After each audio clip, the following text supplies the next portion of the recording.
Just trying to find the right screen to share. I thought that was the right one, but it didn't look like it.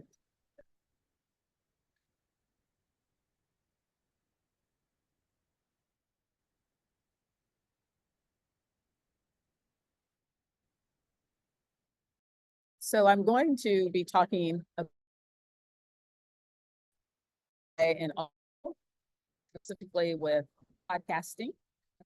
And it's a topic that I'm interested in learning more about. I hope to find more information at this conference. I'm at a conference called Podcast Movement. It's one of the biggest conferences for, I would say, for commercial broadcasters. So if you name someone who's, Joe Rogan is not here, but you know, there are other big names in the industry who are here. And I did see a few sessions on the schedule about this topic. So of course, I'm really anxious to learn more about that.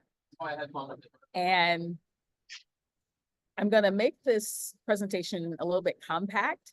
And so we've got 3 sections in terms of, hey, what has been going on? And also, how does this impact us? Us as in professors, teachers, librarians, human beings. This change in technology as it relates to audio has an impact on all of us. And I can try we're to seeing TED screen. Is that what you wanted us to see? I'm sorry, help me out here. What are you seeing? Did you want us to see a TED screen? Because that's what we could see.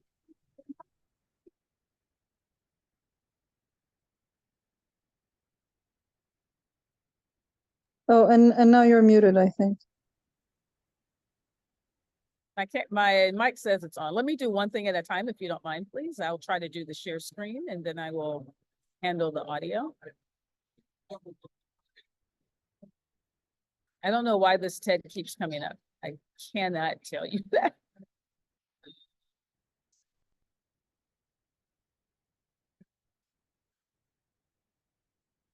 I'll try one more time to figure out where the share is. This is really odd, but I think I got it this time.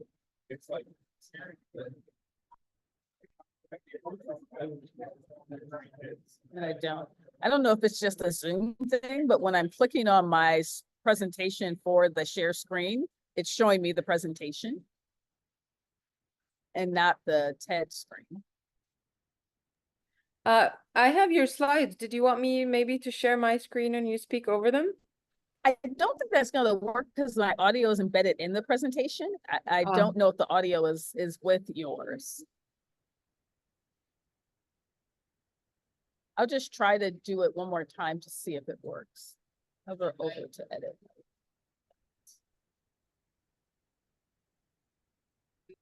Yeah, I wish I could share the screen of what I'm clicking and then you would see that for some reason it's just an oddball. Can you fill some space for me while maybe I'll close out and come back? I'm just trying to troubleshoot like what the problem might be in terms of why it's not allowing me to share my slides. Okay, and also if it would also, you can send me the presentation in whatever final format with the audio and I can share it as well. I'm sorry, Nadine, that the audio has to be embedded into, and that means you have to send it with the files. So that's what usually happens when people are trying to do presentations and the audio doesn't play. They're connected together. Okay. Does that make sense? Yeah, you can try to quit and come back, maybe quit Zoom and we can hang out. Welcome everyone. I'm seeing a couple more people showed up. Where are you joining us from? You can feel free to unmute or you can share in the chat. from the University of Manchester in England. Welcome, Dave. Hi, nice to meet you. Nice to meet you too. Where is everyone else? Ariel just put in the chat, joining from Montreal. No problem. Thank you for sharing. Michael is from Oregon in the US. Christina from Vancouver, Canada. She works at the University of British Columbia. Jenny from Central Pennsylvania.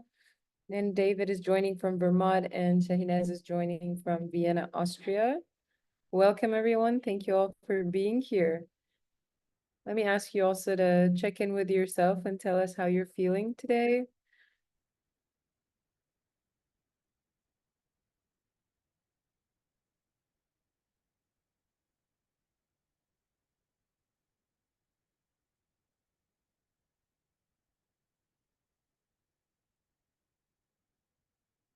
Wow, early, Michelle.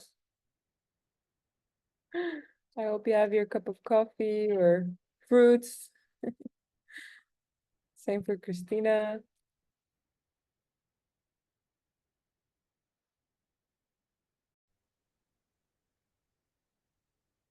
Okay, all yours. So yes, we can jump to the next slide, please. Just a brief background on who I am. I'll make it very brief. I do have a podcast. I do teach at AUC with Maha and previously with Nadine. My work has also crossed over into leadership for several media organizations and academic organizations as well. And I have a podcast, but I also do academic research on podcasts. So that's just a brief on who I am and what I do. And maybe that gives you a little idea of why am I interested in this topic. This topic is impacting what I do as a professor and as a creative scholar. And so I need to be aware of what's happening in the field. So I wanted to tell you all a little bit. Yes, it's fine to move on, Nadine, about the knowledge base for this discussion. We're going to have some terms that we might want to look out for.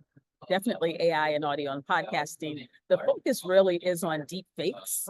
And yeah, that's the part about, yeah, well, where are we going? What's happening? How to identify the audio deep fakes as well. Next slide, please. So there has been a lot of discussion, a lot of headlines on this topic.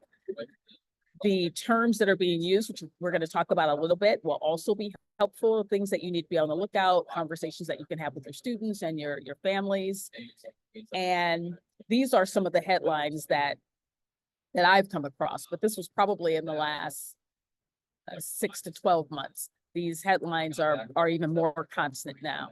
There are several that you can flip through, Nadine. So another term, as we talk about what's out there, this was a headline from earlier this year. Go ahead and go to the next one. This particular headline specifically focused on journalism. Paul McNally, as the headline says, is out of South Africa. He's doing amazing work in this space. So he is someone that you could follow to keep up with what's happening. Go ahead. This headline is from, again, earlier this year, February 2024, trying to do what I'm trying to share with you. How do we spot the deep fakes, especially in an election year where they become more and more popular? Continue. So yeah, I'll talk about this in just a moment in terms of applications and how the AI has showed up in these applications as well. And that was just from June.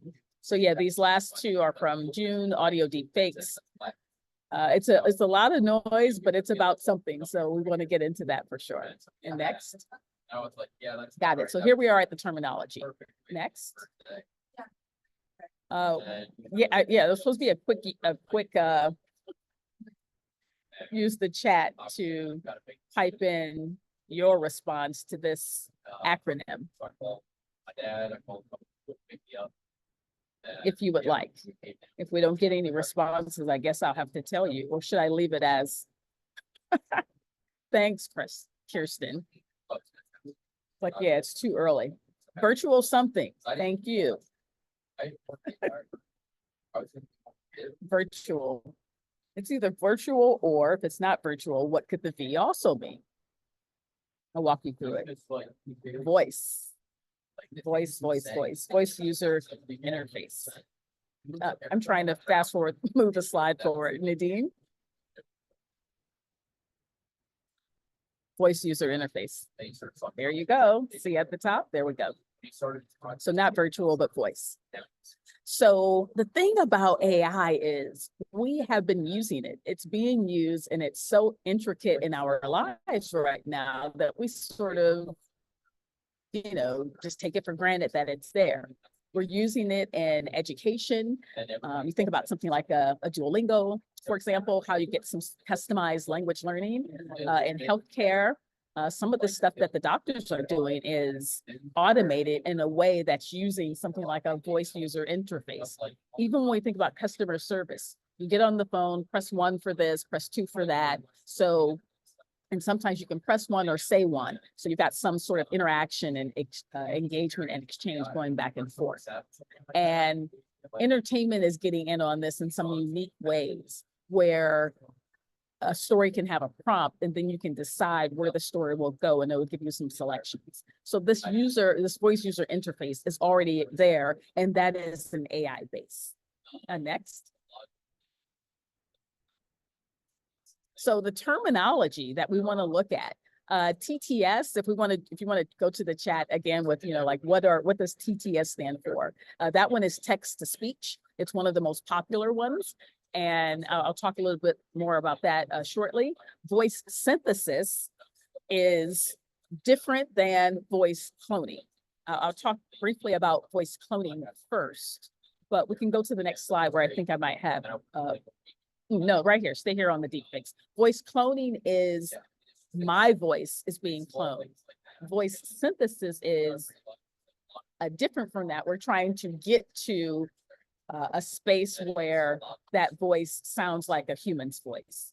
And then the text to speech is what it says it is. You write out the text and then we get the voice that comes with that, if that's something that you would use for accessibility. That usually shows up on the phone, a mobile device as an option, right?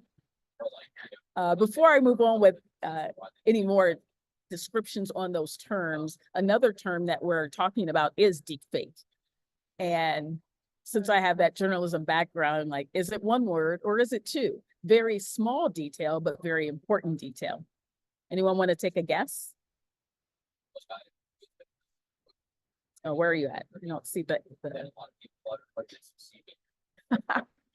Yeah, I think the internet has also tricked us into believing spelling doesn't matter. Who cares how many spaces there are between the words or not? But like I said, from a journalism background, we do care. Next slide. I know you want me to tell you the answer. Is it one? Is there a space or not? Now that I've got you invested in that, right? It's no space. So when I did a quick Google search, there were some interesting definitions of deepfake that came up. And that's the conversation that we want to be having again with our families and our friends and our colleagues and our students. Because I think the word deepfake has been weaponized. So we want to be careful about how we use that word and how we have conversations about the use of the word. So this was one definition, again, that came up from Merriam-Webster, an image or recording that has been convincingly altered and manipulated to misrepresent someone as doing or saying something that was not actually done or said. Next slide, please. And it's interesting because Merriam-Webster's also had this definition. A deepfake is an image or video or audio recording that has been edited using an algorithm to replace the person in the original with someone else. So one more, advance the slide, please. And then there's yet another. definition. So the definitions vary, but what remains the same is you get this altered aspect, you get this manipulation aspect. It could be an image, it could be a recording, video, or audio. So those are the common denominators that are going to show up in the definition of deepfake. Next slide, please. And so this was just another definition as well. This one coming from Wikipedia, which of course we're all going to at least glance at as we're looking at getting knowledge on this topic. Next slide, please. So still in the phase of terminology, voice synthesis versus voice cloning, and what is the difference? So as I mentioned, that the cloning is working on duplicating my voice. That could be done intentionally. There are companies that exist now that are, I want to say, profiting from this, but with the permission of someone who comes in and says, like, look, I want to do this for maybe commercialism, corporate gain for that person. Kind of, I feel like it's kind of like, so I can be in two places at once. I know one radio guy in the UK went to a company to say, hey, I want to clone my voice so I can do more radio work. And I don't have time to do it, so I'm going to clone my voice so that then it can be used in these other entities and other audio products. So that's a little bit different than the voice synthesis. And I'm wondering, it says, meanwhile, voice synthesis models are able to produce human voices. So they're not actual human voices. So it could be a voice synthesis from text to speech. You know how you go to your computer and you do the text, you highlight the text, and then it might ask you, do you want a man or a woman? And it also gives you a name, or it gives you a region of where they're from. Do you want a UK accent? Do you want someone who has a Southern American accent, for example? So that's what the voice synthesis is. Do you all have questions on the difference between the voice cloning and the voice synthesis? I have a very quick Actually, I'm going to question. try to save that. Just a very quick one. Please go, Is Mama. the voice synthesis not based on any particular voice at all? I didn't hear the last part. Based on any particular what? Person's voice at all? It's completely synthetic? I mean, it's hard to say that it's completely synthetic. If I say I'm looking for, again, a Southern American voice, wherever you're getting it from, they have done some sort of work to define what is a Southern American voice. But it shouldn't be based on, that synthesis part should not be based on cloning. So what I ask for should not be someone else's voice. It should just be all of these entities that make up that, and it's synthesized. Does that make sense? Yeah, thanks. It makes sense, but it's also the question of, how do we know that it's authentic? How do I know it's not based on a Southern American person's voice is the question. Like I said, it depends on what company you're dealing with. And there are many companies out there, and all of the big companies are obviously into this. Microsoft, Google, you know, Amazon with an Audible. There are quite a few. The list is very long. And this is also a media literacy issue, right? Because, well, we're going to talk about this a little bit later. Like, if we can't tell, then if we don't know, then how do we know? And who's making the effort to try to know? And I want to get into that a little bit as well. Okay, let's move on. So just to get into the AI of it all a little bit, the deep learning and the neural networks. So that's going to thread into how the programs are mimicking a human voice. So that's where and the deep learning comes in. They just feed it lots and lots of information. So remember I talked about the UK guy who's having his voice cloned? He has to sit down. I can't remember how many hours. He has to sit and record his voice for an extended period of time. And when I say extended period, I mean over a matter of weeks. I think they want to gather X amount of hours of this voice to make sure they're getting all the nuances of the voice. So that's the voice cloning part not in a nutshell, but in a very detailed way of how that operates. Usually, if you don't do a lot of hours, the voice allegedly won't sound as authentic. So yeah, that's some of the background on what's happening in terms of the voice synthesis and the voice cloning. Next slide, please. So this is the question that I'm just going to keep asking, and we'll get into a discussion, I hope, in just a few minutes about, are audio deepfakes detectable? Like what can your naked ear pick up? And I say your, meaning I'm pointing at you, because each of our hearing is different. And for example, my ear is trained to pick up on certain nuances that I might be able to determine a little bit more than you are at the first glance that this is AI. You could get there and you start to train your ear to say, what am I listening for? And then you can improve on a scale of, oh, I can detect this as well. Or we think. So I'm just asking the question, not really answering the question. Next slide, please. That's interesting. I mean, most people play around golf at a really nice golf course. So this is where we were going to listen to the audio. I don't think it's going to work, but we can try. I don't. Okay, that part, that's better. That's better. Okay, that's better. Yeah, I thought it was going to give us this. So I had 3 examples You were trying to tell me. for us to listen to say, hey, is this AI? I Do you tried wanna, this. Do you want to Go go ahead. to your email and grant me access maybe? Sure. I can try that. Yeah, I had You should forgotten have the name received of that 3 company. emails. Yeah, I'm there. I'm there. Just giving you the share. It's nice, but I think there were 3 of them. Yeah. Yep. I mean, I don't know if you are as fascinated about this technology as I am.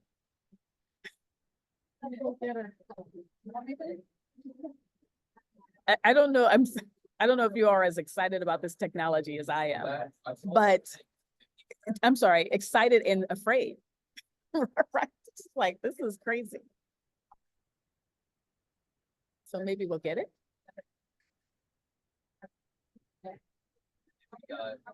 To be or not to be. That Can you hear it?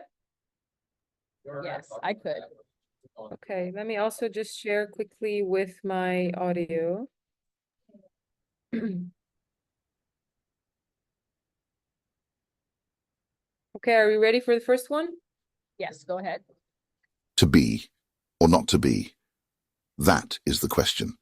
Whether 'tis nobler in the mind to suffer the slings and arrows of outrageous fortune, or to take arms against a sea of troubles and by opposing end them, to die, to sleep, no more, and by a sleep to say we end the heartache and the 1,000 natural shocks that flesh is heir to.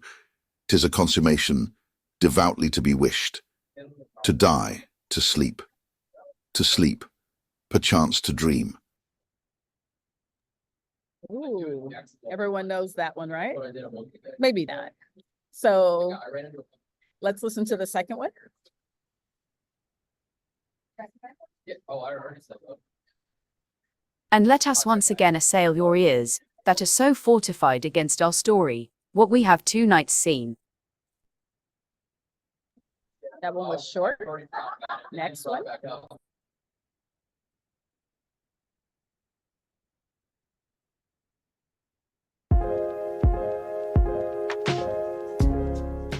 Welcome to the Multimedia Reporting Capstone Podcast, where we bridge the gap between the classroom and the real-world skills you need as an up-and-coming journalist.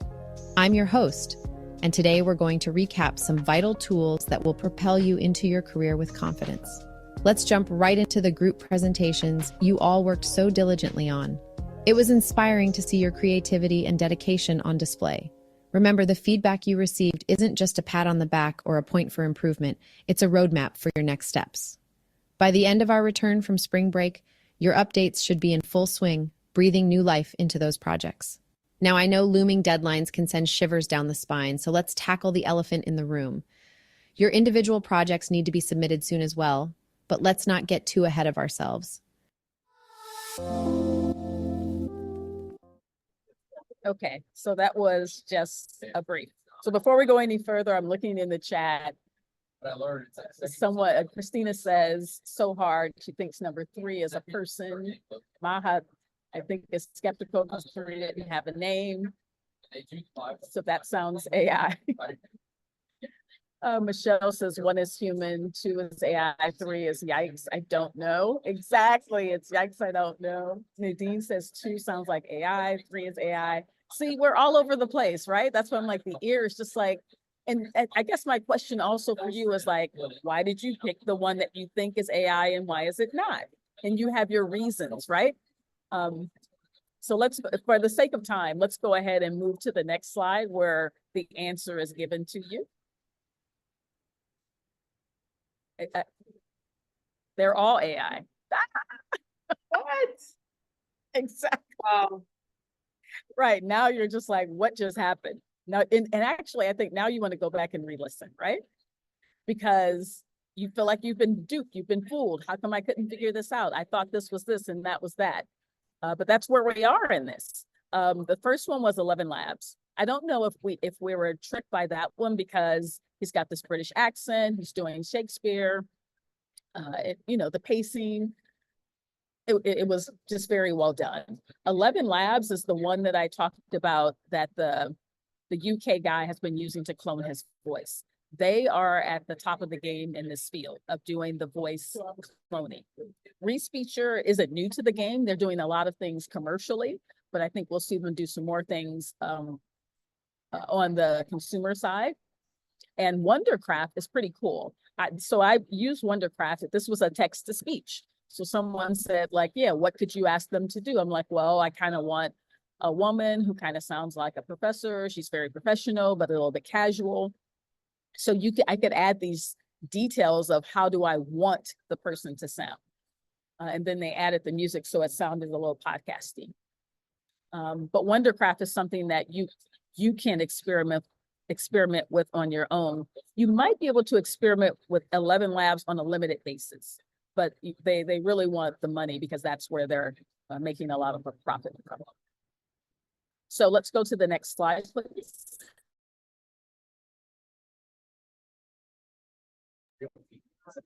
So in addition to 11 Labs, there's a company called Descript. They're actually here at this podcast conference, and I'm going to be checking out some of their sessions, visiting their booth. I have been a paid subscriber to this platform for a long time. They do a lot with audio and video, but they have also been doing something that's really interesting in terms of how they do the text to speech and how they do the voice cloning.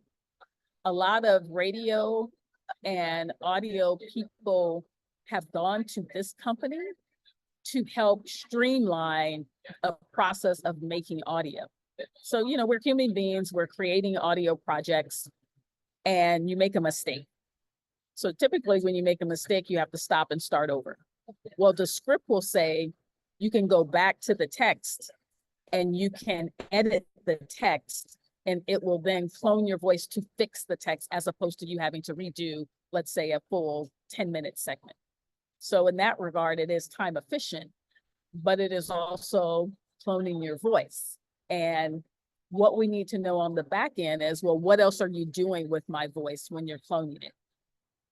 Do we have an option, we as consumers, to request that you destroy it after a certain amount of time, for example? So yeah, all of these companies are doing the voice cloning at a really high level. So if you're interested in it, jump right in. I mentioned Respeecher and how they're doing a lot on that commercial side. So you can see here that they're really heavy into gaming and in entertainment, but I think they'll make themselves more available to consumers like us in the near future. Next slide. So I'm sorry, I was reading Maha's comment about how she was surprised. You know, what are we thinking about when we're deciding AI is something or not? And that was one of her comments, that the breadth was too realistic, perhaps. So, you know, AI and audio misuses. Earlier this year, they had a big election in India, and it was kind of thwarted by the misuse of AI audio. Think about this, especially in the US right now. How many phone calls are you getting that are saying like, hey, vote for my guy, vote for my girl, whatever the thing may be? Some of those, you know, are they fake? And the problem with AI and audio in elections is that whoever is behind it is very calculated. They're not trying to get you to really vote for one person or another. They're just trying to get in there and make it messy. That's their objective.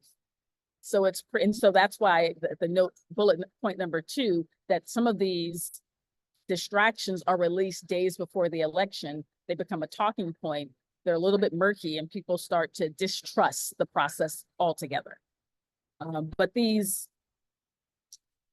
AI audios that are coming out around the election are very sophisticated and compelling, and people can't really discern what is true and what is not.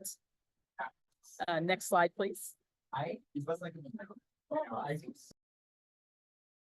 So yeah, back to the question.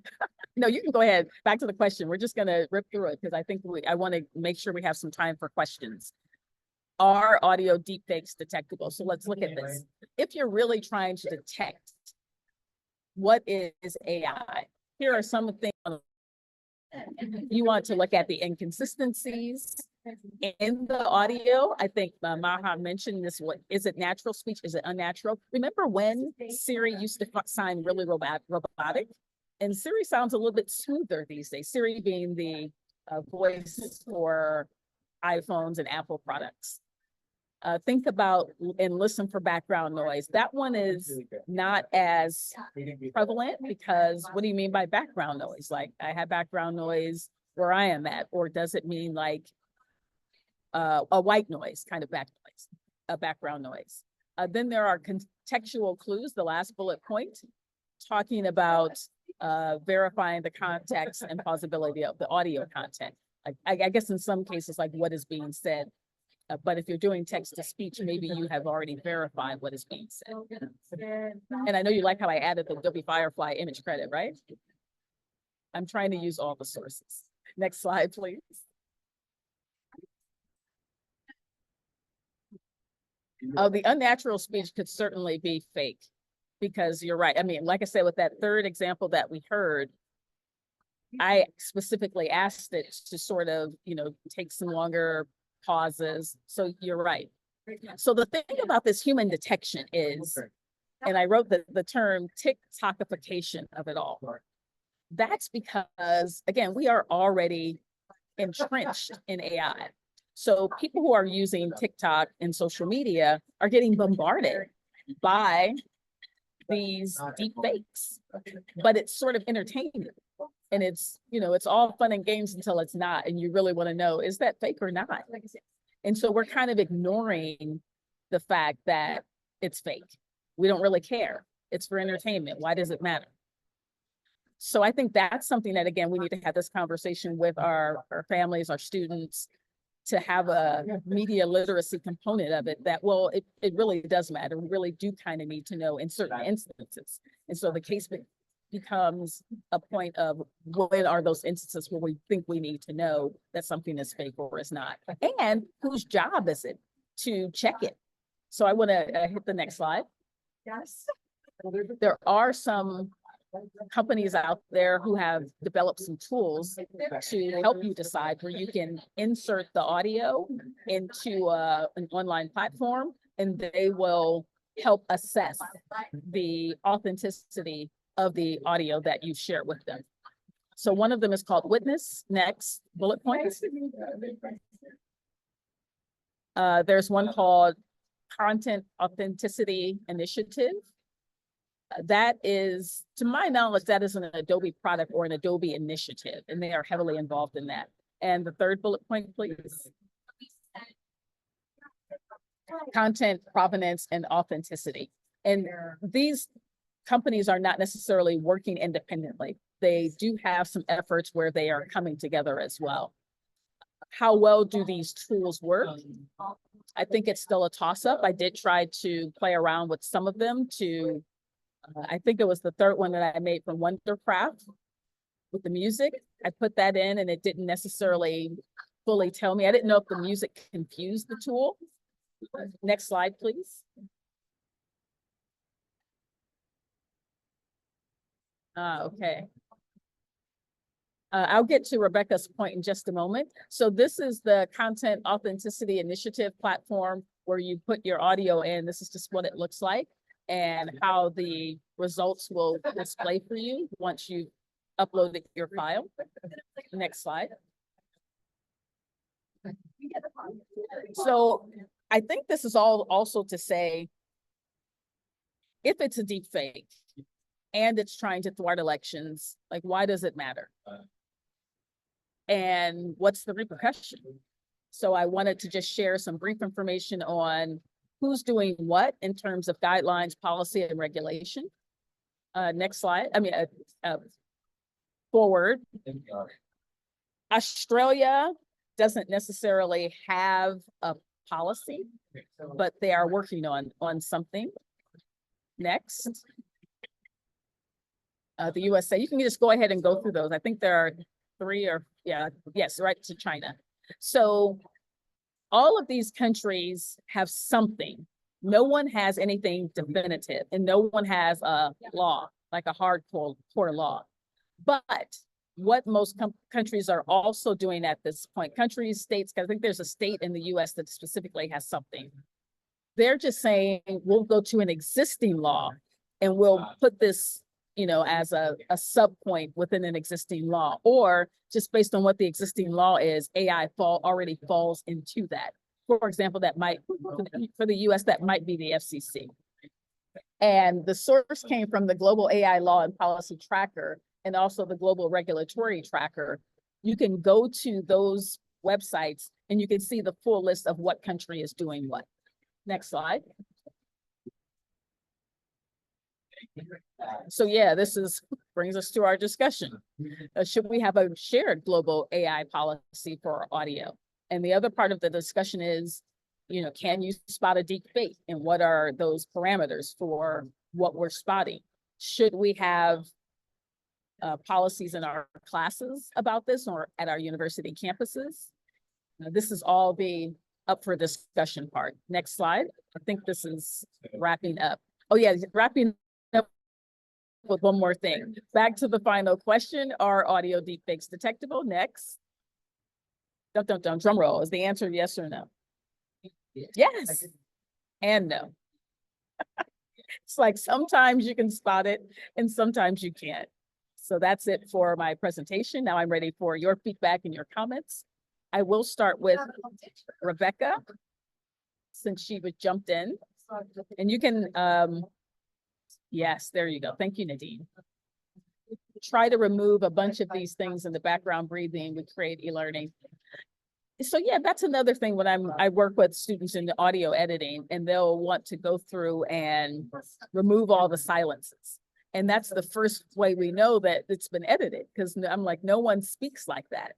You need to include the natural pauses. And that's the point about some of these new AI audio companies. They want that natural speech. So they're not going to take out all of the silences so that it sounds robotic and unnatural. So yeah, you want it to be, and that's what, like, I work in audio, so we want a clean, polished audio project, but you don't want to overdo it. So you've got to find the sweet spot between the two. Did I miss any other questions, Nadine, or? There weren't any other questions, but maybe we can open it up to everybody if they want to share some thoughts, reactions, questions, concerns. Yeah, my colleague, Dr. Mirbat Abu Alfa is here. Thank you for joining, Mirbat. Hey, Kim, how are you doing? I'm doing well, thanks. Great seeing you. Bigandola, great seeing, very photogenic on screen. Okay, I have two questions. I want a very interesting and a very different angle, especially to my interests with AI. I just want to ask, to what extent do you involve this part that you've just shared with us to students? And the appropriating of sound in our current time, are they finding any way of copyright, something that would guarantee that the sound of celebrities are not appropriated? Is this has this been accomplished, or they're in the process of? In my opinion, it's going to be the same as how we deal with copyright in our classes before AI became a thing. It's still a thing, and you can't do it, you shouldn't do it, and we want to have those conversations with them. And if they do it, what's permissible? It's the same copyright discussion. Can you do it for parody? The answer is yes, you can, without an issue. So the bigger question for me is, do they know how to do it? And do you know how to do it ethically? Like, where's your disclosure? So it's the same journalism thing that we've been doing, but we're adding AI to the pot. So nothing is really different. I'm finding that my students don't know how to do it effectively in terms of, at this point, I think the AI audio is too laborious and time consuming for them to want to do it, basically. They really do want to click and go. They want a quick answer. And if it's going to take too long, I'm frustrated. I don't want to do that. It's taking too much of my time. I had a class assignment to produce an audio drama, and I allowed them to use AI voices because it's fiction. So it's not a big deal. But they were really frustrated that they couldn't get the voices to act the way they wanted them to act. It didn't have the right tone. It didn't pronounce exactly. So the students aren't ready for it in that regard, because they want something they're like, I can just tell my friend to do it, and my friend will do it in, X amount of minutes, and I'm done. But as a professional, we're going to get to the point where this is what the industry will be using, for sure. Thank you. Did I answer both questions, Mirvat? Yes. Okay, thank you. Thank you for asking, for sure. And I know that Mirvat works a lot in film, and I talked about that one company, Reese Feature, again, in the gaming field. Think about the voices that we hear. All of that AI, those AI voices have always been around, or not always, but they become more, right, they're with us, and we know that they're there, but they have just become embedded in a natural way that we expect it to be there. Yeah. Very true. So at the same time, I feel like we're going to have to teach our students how to use it for entertainment, because that's where the field is going. Yeah. I see a question from Kristen in the chat. I'm wondering how you would say you work on AI and audio production may translate into various curricular contexts.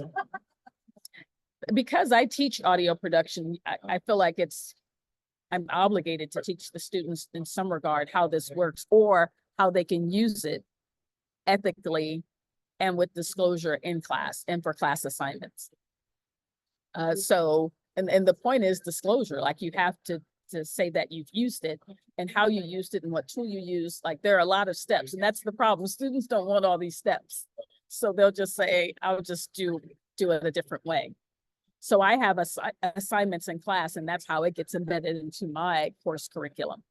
I don't know that we don't have it in our journalism or in our majors. It's not quite there yet, but we know that individual professors are having conversations about it in class. I don't know that a lot of people are allowing students to use it for audio production and media production.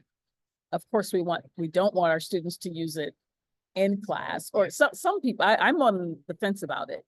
I had a class last semester where I had the students make AI images, and then everyone had to show their AI images, and then we talked about, well, is this believable? Like, it's what are you using this image for?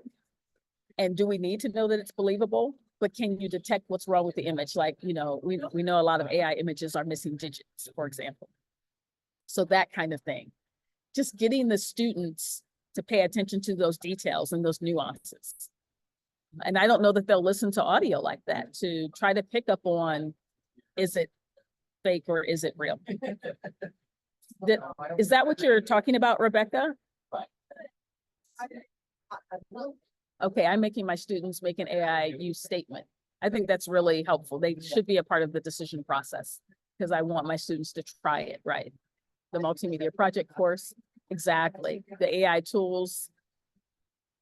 I think it's a disservice if they're graduating and they don't know how to use the tools for good. Because I think they know how to use them for bad. So we want to try to get them over to the other side. And I think we want to make sure that they're, at least from an educator's perspective, that we're doing it in a safe space to say, you're not going to get flagged for plagiarism if you're using it with the school. Like, here are the parameters. It's just like anything else. Like, that's why when you're writing a paper, you need to cite your sources. It's not plagiarism when you're trying to work in an ethical manner. So having them as a part of the discussion, I think, is really important. Thank you for noting that. Kim, there was a question that I added actually, and then Rebecca responded to that. If you scroll a little bit up in the chat, you'll see it. So I was talking and saying that I'm thinking, to what extent is it still important to teach students in radio how to deliver audio?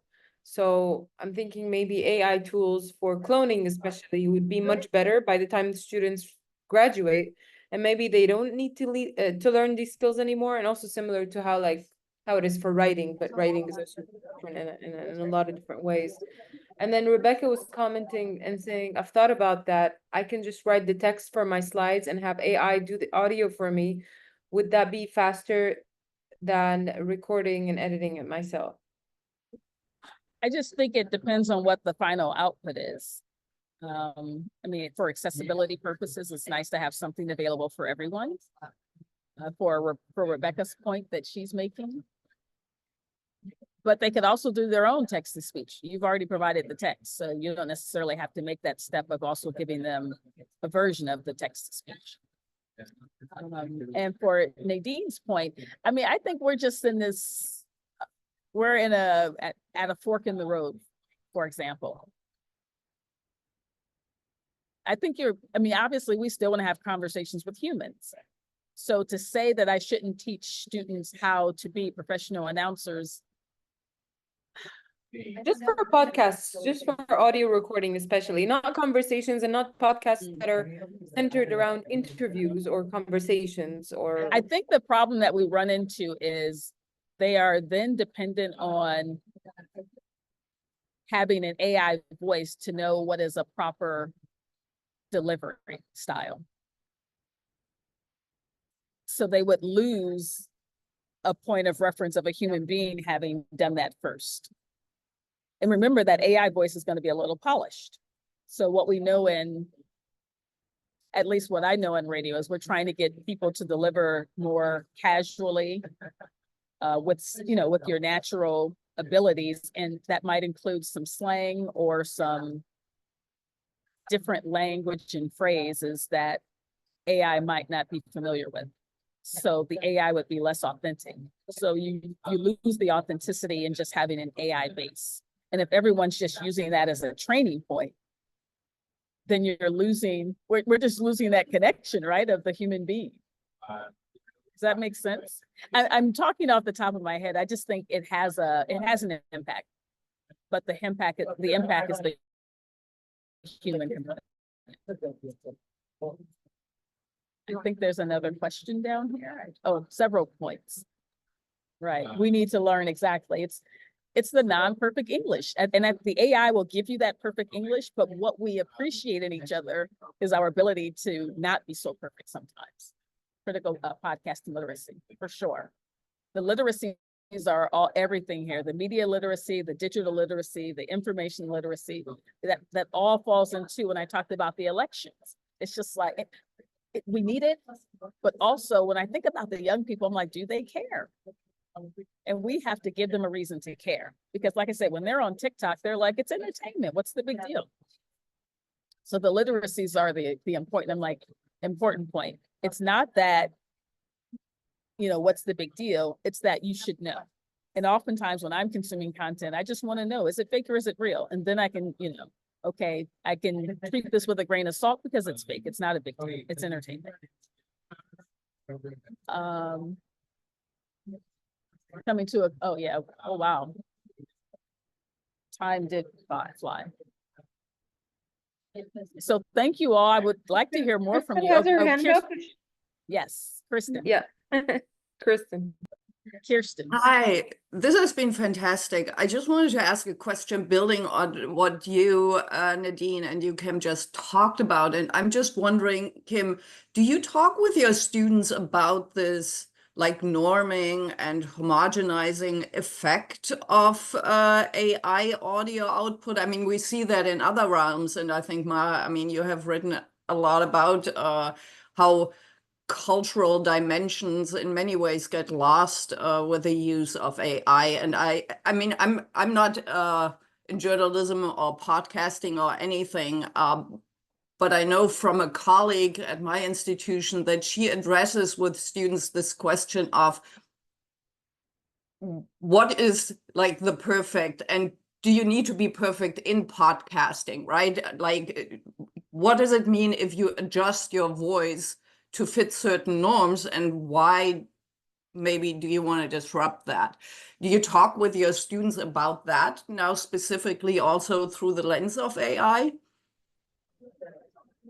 I would say I haven't done that, but that is certainly on my agenda for my audio students. For our journalism students at large, again, I think that's a conversation that we can have in individual classes that are related to that, like an online communication course or a media ethics course or a media writing course. We have some, different courses where I'm pretty sure it's going to show up, and it probably should show up in all of them to be sure. And remember that this is why I keep saying have these conversations with your family and friends, because guess what? This is pervasive. This is everybody. This is not specific to academia, but having these conversations with our students also opens it up for them to have these conversations with their families. Because again, it comes back to the media literacy part. So I think I've been teaching the AI in my audio classes for 3 semesters. And so we'll get a little bit deeper. So every semester we're adding more and more. So we'll get a little bit more into some of the things that you mentioned in this upcoming term for sure.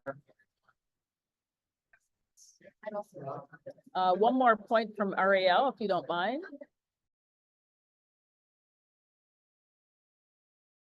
That's a good question. What is known about the success between AI and human created? It's a hard one to answer, Ariel, because it comes back to, is it for entertainment or is it news? And so I wonder in terms on the news side, like what are news organizations doing with audio and AI?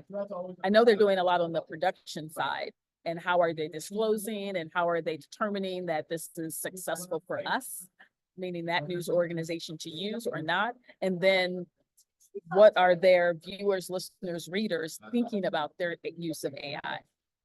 So I haven't seen a whole bunch that makes the comparison between the two, that one is better or one is not, or people prefer something or another. I think when I am signing up for an AI content, that's what I get. I don't really have a complaint about it. Let's say if a news organization says, we're doing this AI podcast, and you know up front that it's all AI. Okay, that's what I signed up for, so it's not a big deal. Whereas if I don't know up front that that's what it is, then maybe I have a problem with it, and then your credibility is reduced because you didn't disclose it. That's one way to look at this comparison. I don't want to take up too much of your time. It's a minute after. Exactly, Maha's got to jump off. I'm assuming others do too. I wanted to apologize for the slight technical problem that we had at the beginning, but I'm glad that we had this conversation and it went off with Nadine's help without a hitch. So I appreciate you all taking the time to join. If you have any questions, you can find me online. I'm more than willing to answer questions, collaborate, whatever you all are up to. Thank you. Thank you, Kim. Thank you, so much, Nadine. Kim. Thank you, Maha. This was fantastic. Really Yeah, appreciate I'll hang out if someone wants another question or two in the next 5 minutes. How about that? Okay, I have to jump off though. Okay. So it was great seeing you. Enjoy the rest of your conference. Thank you so much, everybody, for joining us. I'm gonna hand over hosting to Christina for the remaining few minutes that people are gonna hang out. Okay. If anyone wants to hang out, answer a few more questions, but thank you all. Have a good one. Anything else? Those who are staying behind for a few minutes? Yeah, I'm so glad you all came. Any other questions? Any other thoughts? I'm sad that I missed the first part, so I'm gonna have to go back and listen. Oh, what I'm part did you miss? Well, what part did you miss? She was like, I don't know. I missed I don't know. it. Exactly. I'm a podcaster, so I'm interested in tools that can make it easier for me to get from the recorded interview to the produced podcast. I should have some answers for you after this conference because they're going to be introducing new tools. I mean, I think it's not only new tools, but free tools. Where are the freebies that I can use? Well, or what's integrated into existing, because that for me, like I have Adobe Creative Suite through work. So yeah, you have the Adobe Podcast has some tools that can help. Adobe Podcast, I had no idea they had a podcast platform. They don't have a podcast. Gotta go check that one platform. out. They have a tool that'll clean up the audio. They have 3 tools in Adobe Podcasts that'll help you clean up the audio, or they have different functions, but it's a part of the Adobe Creative Suite. Okay, I'll take a look at that one because I've been using Audition, and so I'm doing all of the work manually. See, but here's the thing about Audition. Audition has always had AI in it. So there are certain tools that it has that it's just like, yeah, AI is already there. And we've been using, and that's why I'm like, yeah, we've already been using this and we're used to the functionality of this tool. Yeah, actually, that's one of the arguments I've been making with my faculty, like with the school, right? Like they come down with this, you have to declare whether AI is allowed or not allowed. And I'm like, it's already there. It's there. It's built and into that's all why our if we, tools. if we have to nitpick and take it apart, you're like, everything we're doing it has an AI element. Yeah. Like if you're using Canvas or Blackboard or like whatever it is, if it's technology, it probably has an AI component. But look, I've been using Illustrator to create icons now, because I can just use their text to speech and say, I need an icon for this thing, and it will create it for me. I did the Adobe Firefly and it's pretty decent. So for the images, I'm like, wow, so just like our students, we need to be testing out and experimenting to say, okay, even though the problem with that is the field is changing rapidly. So if you tested something out in January, like, yeah, by September, it may have, changed a little bit or a lot, depending. So yeah, good luck with that, Rebecca. I think you're going to find the Adobe podcast will be very useful. I mean, I use Descript. I don't know what Descript I do does, too. but yeah, Descript. It gets rid of the ums. It is pretty decent on filler words. But again, it's like, why do you want to get rid of the ums? It has a human quality that lets us know that it's not AI, it's a human being. Yeah, but I want to get rid of some of them anyways, because if there's too many, no one wants to listen. Right? They're going to shut off because there's too much. I'll tell you a quick story. I used to be a sports reporter, and so I would I was covering the baseball game with, at the time, the Cleveland Indians, and Mike Hargrove was the manager. And he constantly spoke like, and so you couldn't edit him out, because if you did, everyone would know you edited, and it's unethical to do that. So it's just like, well, this guy can't say a fluent sentence. So it's and for radio and journalism, that's problematic, but it's also, well, like, this is how he speaks, so this is what you get. Anyway, but yes, you're right. You want it to sound more polished. All right, I'm going to take off and get to this conference. Well, I appreciate you all just hanging out a little bit longer. Thank you, Christina, for letting us do this. Of course. And thank you, enjoy the Kim. conference. That sounds pretty Yes. fascinating. Yeah, thank you. I appreciate it. All right. Thanks everyone for joining, and thank you so much to Kim.